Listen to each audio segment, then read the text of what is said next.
ईमानदार मजदूर की कहानी पुराने ज़माने की बात है। एक गांव में यूसुफ नाम का एक मजदूर रहता था।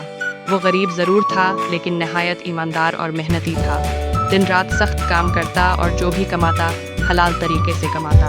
एक दिन यूसुफ खेतों में काम कर रहा था कि उसे ज़मीन में एक पुराना संदूक मिला। जब उसने संदूक खोला तो अंदर सोने के सिक्के और जेवरात भरे हुए थे। यूसुफ चंद लम्हे हैरान खड़ा रहा, लेकिन फौरन सोचा, ये सब मेरा नहीं है, मुझे ये मालिक तक पहुंचाना चाहिए। यूसुफ सीधा गांव के सरदार के पास गया और सारा संदूक उसके हवाले कर दिया।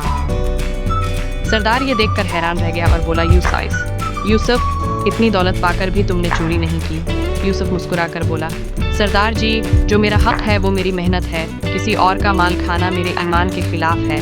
सरदार उसकी ईमानदारी से बहुत मुतासिर हुआ। उसने संदूक यूसुफ को ही इनाम में दे दिया और कहा, ईमानदारी ही सबसे बड़ी दौलत है। यूं यूसुफ की ज़िंदगी बदल गई। उसकी मेहनत, सच्चाई और ईमानदारी ने उसे गुर्बत से खुशहाली में पहुंचा दिया।